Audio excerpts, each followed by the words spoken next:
Нурулло, туро бо ғалаба табрик мегум. Дар вақти ҷанг рақиб туро бо ягон чиз ҳайрон карда тавонист. Ташаккур. Ягон чиз ҳайрон накард. Ман хуб омода шудам. Дар як моҳ ба ман рақиб доданд. Финишор. 11 ғалабаи фаврӣ. Лекин ман тайёр шудам. Ҷиддӣ омода шудем.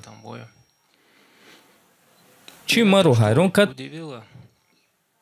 Пас ин ки ман ба ӯ чанд зарба задам, лекин ӯ нокаут нашуд. Вақте ки ту ба ӯ зарба мезадӣ, фикр мекардӣ ки барои чӣ ӯ нокаут намешавад? Манаҳи ӯ сахт буд ё зарбаҳои ту хуб намерасиданд? Не, гап дар ин нест. Ман гӯштингирам.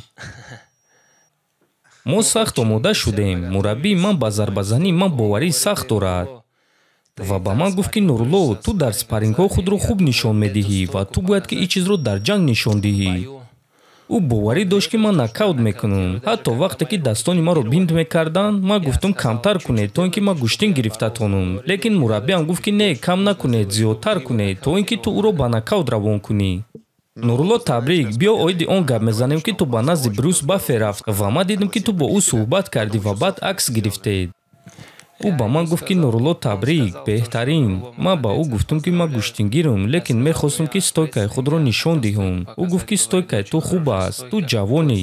Ман гуфтам ки вақте ки сони бозӣ мекардам, орзу мекардам ки ту номи маро дар октагон гирӣ. Ва ин вақт омад. Ман ба як ҳадафи хурди худ расидам. ӯ гуфт беҳтарин, туро ояндаи дурахшон интизор аст.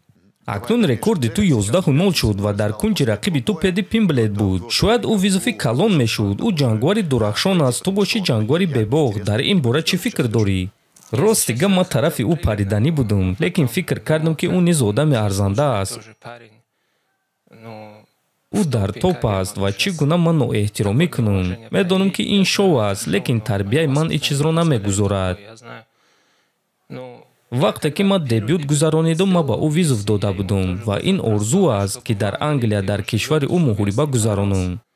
Кае ки набошад, ман тайёрам. Дар кишвараш бо ӯ меҷангам. Оиди муҳорибаҳои навбатӣ, ту баъди ҳар як муҳориба муддати дароз бемуҳориба мемонӣ, дар ҳоле ки ҳамаи мухлисон мехоҳанд ки ту фаъол бошӣ, ҳадди ақал 2-3 муҳориба дар як сол. баъди аввалин муҳориба ман ҷарроҳӣ гузаронидам. Баъд ман баргаштам. моҳи январ ман муҳориба гузаронидам, а моҳи феврал бошад ман падарамро аз даст додам. Лекин рӯҳан ман худро барқарор карда тонистам. 6 моҳ гузашт ва ман боз дар ин ҷоям.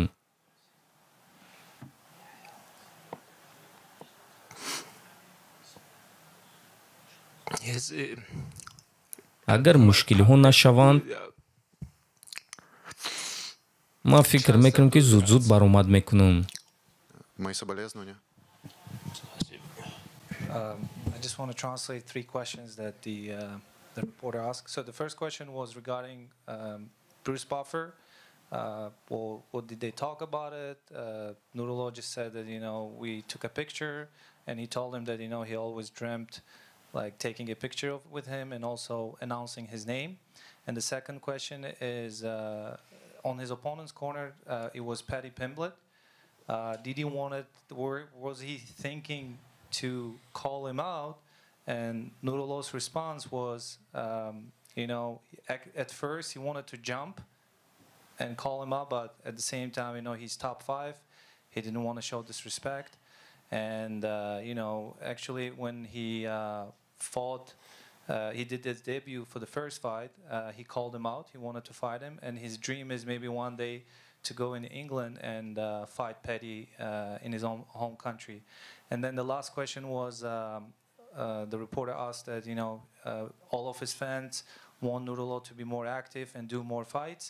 And Nurullo's response was, the first, he wants it himself, but the first time when he was away for 2 years almost, he had an injury, he tore his ACL. And the second one is 6 months ago, he lost his dad.